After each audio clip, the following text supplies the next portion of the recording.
Welcome back, everybody, to IGN Live from Gamescom, brought to you by Homefront: The Revolution. I'm Damon Hatfield. I'm here with Josh Sawyer.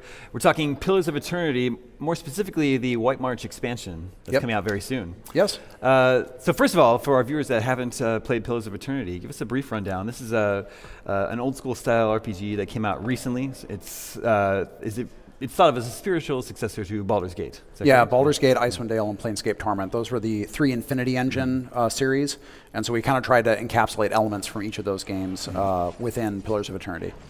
And so what we're seeing here, this is the White March expansion? Yeah, this is footage from the White March expansion. It's showing a variety of gameplay. Right now, what we're looking at is gameplay from an area called Longwatch Falls, which is one of our wilderness environments. Exploration is one of the key elements of Pillars of Eternity, so even in the expansion, we wanted to continue that sort of focus. So what new is being added?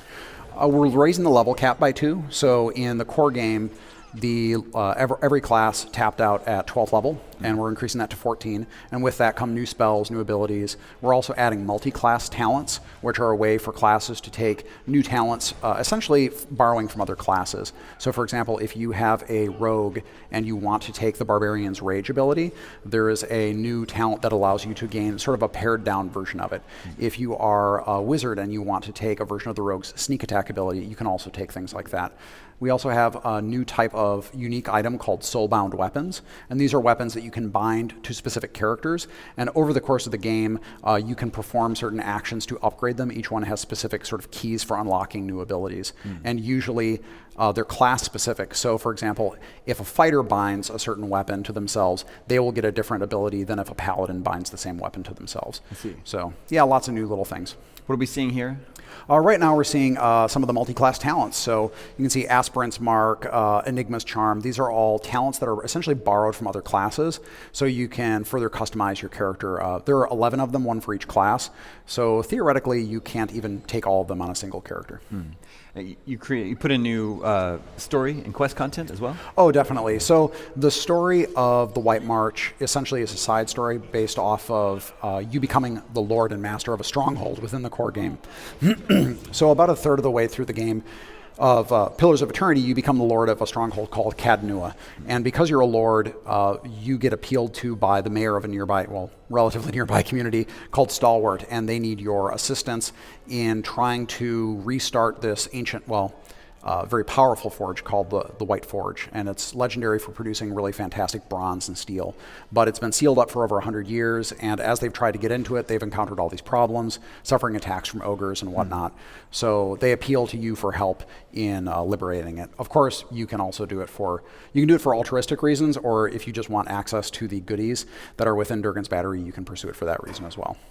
Now, you created a great deal of lore for Pillars of Eternity. I think some of the IGN editors back home have like books that they read, poring over fake legends and lore that you've created for the game. Do you, when you approach the expansion, are you just adding more lore into there? Yeah, so the White March is an area that we talk about a little bit in the base game, so it's slightly fleshed out.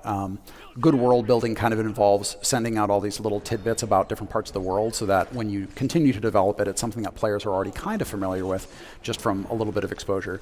So for the White March, we continue to build on the idea of these dwarven kingdoms that used to occupy this mountain range and what happened to them. So we're sort of telling the backstory that we hint at in the base game. I want to know about our animal companions here. You got a bear, and is it a white wolf? Well, actually, so yeah, the main character I think being played here is a ranger, and he has a bear animal companion, and then Sagani is one of the companions, and she has an Arctic fox, a kind of oversized Arctic fox as her companion.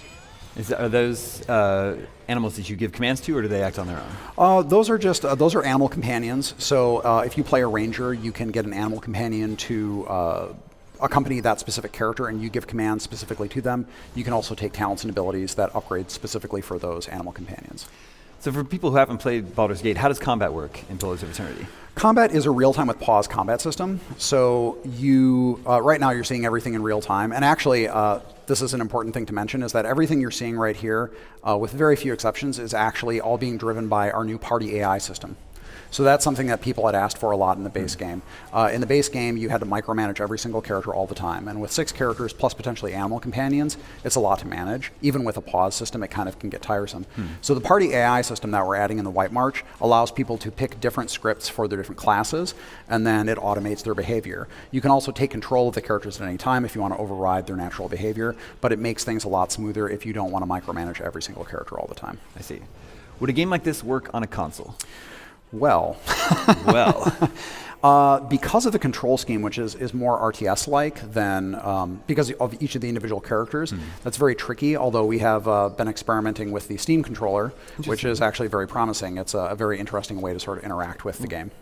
That's good to hear. But yeah, an ordinary PS3 or PS4 or Xbox One controller is kind of tricky. What about the Wii U? There's a gamepad there. I don't know. We have not yet explored that opportunity. Okay, think about it.